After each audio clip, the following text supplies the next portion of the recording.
नमस्कार दोस्तों, आप सभी का स्वागत है K2S न्यूज चैनल में। आइए देखते हैं आज की ताजा खबरें। मध्य प्रदेश के इंदौर में बेटी बचाओ बेटी पढ़ाओ सरकार की ढील पोल नीति के कारण शिक्षा बनी व्यापार। बच्चों के अभिभावक धरना देने को मजबूर। स्कूलों की मनमानी मनचाही फीस वसूल रहे हैं स्कूल प्रबंधक। लॉकडाउन के चलते काम धंधे हुए चौपट। अभिभावक जैसे तैसे अपना घर चला रहे हैं। वहीं दूसरी ओर स्कूल प्रबंधक बेलगाम होकर अभिभावकों पर दबाव बना रहे हैं। पूरे साल की फीस भरो, नहीं तो बच्चों का रजिस्ट्रेशन नहीं होगा, ना ही मार्कशीट मिलेगी। बच्चों के अभिभावकों ने केसरबाग स्थित चमेली देवी स्कूल के आगे धरना प्रदर्शन किया। अभिभावकों ने कहा कि जितनी पढ़ाई उतनी फीस, तानाशाही नहीं चलेगी, हमारी मांगे पूरी करो। बेटी बचाओ बेटी पढ़ाओ सरकार का नारा हंसी का पात्र बन रहा है। एक तरफ मासूम लड़कियों पर दरिंदों की निगाहें, दूसरी तरफ शिक्षा अधिकारियों की मिलीभगत बच्चों को स्कूल पढ़ाई से वंचित कर रही है। अभिभावकों ने कहा कि बच्चों के भविष्य के साथ खिलवाड़ क्यों किया जा रहा है। आइए देखते हैं संवाददाता गणेश सोनी की ग्राउंड रिपोर्ट। इस अपराध के खिलाफ उन्होंने बिना सोचे समझे, एक्चुअली क्या देखिए, कुछ भी अगर बढ़ाना हो, फीस कम करना हो, तो इसका एक कैलकुलेशन होता है। तो एक कैलकुलेशन ऐसा कुछ भी उनकी, मैं नहीं सोचता कि ऐसा कोई कैलकुलेशन किया गया और उन्होंने सीधे 500-700 रुपये हर उससे बढ़ा दी।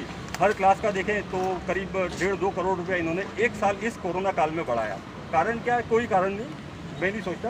दूसरा, हम लोग जो चाहते थे कि देखिए, एक तो माननीय कोर्ट का अवमानना की, दूसरा अभी कोरोना काल में हम जो चाह रहे थे कि भैया स्कूल चूँकि लग नहीं रहे हैं, तो आप जितनी उनको ज़रूरत है उतना ही हमसे पैसा लें। ये सारे स्कूल जो होते हैं, विद्यालय जो होते हैं, वो सारे इनके अपने सोसाइटीज़ से के द्वारा चलाए जाते हैं, जो नो प्रॉफिट नो लॉस पे चलती है। तो हम जो है स्कूल के खर्चे चूँकि इस बार कम हुए हैं, तो हमारा निवेदन है कि स्कूल के खर्चे चूँकि कम हुए हैं, तो नो प्रॉफिट नो लॉस पे आपको काम करना है, तो भैया क्यों नहीं हमसे भी कम फीस लो, हमसे भी उतनी फीस लो जितना आपको इसके खर्चे चलाने के लिए काम आ जाए। उन्होंने एक तरफ आधे टीचर्स को निकाल दिया, सारे टीचर्स ने कोई आंदोलन नहीं किया, कुछ नहीं किया, अनीति सहली। दूसरा फिर जो बच्चे शिक्षक, उनको कह दिया कि भैया आधी फीस पे काम करना है, आधी फीस पे आप काम करने को तैयार हो, तो जो है बेचारे शिक्षक, हो सकता है वो पालक तो हैं ही, लेकिन कहीं ना कहीं रोजी रोटी का सवाल होता है, तो वो उन्होंने वो भी उनकी अनीति सहली, आधी फीस में भी काम कर रहे हैं। हमारा निवेदन, अगर वो एक हो गई तो पूरी दुनिया हिल सकती है। जिस धरती पे हम खड़े हैं वो भी धरती माँ है, सबसे पहले हम उसे नमन करते हैं। और नवरात्रि का बहुत ही पावन दिन है और ये सब्जेक्ट जो आया है कोरोना काल को देखते हुए, माता पिता के इस बात को समझें पेरेंट्स, क्योंकि कोरोना काल में सभी बहुत ज्यादा परेशान हैं और अपने बच्चों को स्कूल भेजना, उसका एक फर्स्ट उसकी शिक्षा शुरू होती है, माता पिता का सपना होता है। प्लीज आप उनको समझें, उनकी बात को, कि बच्चों के स्कूल को देखते हुए, उनकी फीस को देखते हुए अभी कोरोना काल में बहुत ही परेशान चल रहे हैं सभी। तो आप जो पालक हैं, जो भी हैं स्कूल में शिक्षित हैं, जो बड़े टीचर्स हैं, प्रिंसिपल्स हैं, वो इस हमारी पेरेंट्स की बात को आप समझें प्लीज।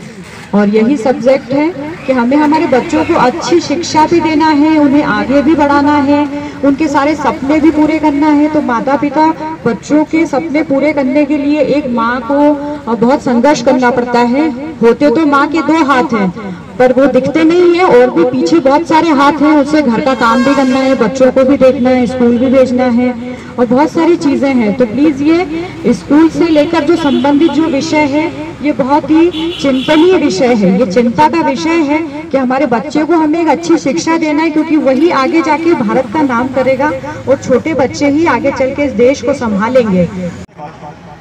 हम तैयार है फीस देने को, लेकिन अनीति क्या हो रही है? अनीति ये हो रही है कि भैया जब स्कूल लगाई नहीं तो फीस की बात की।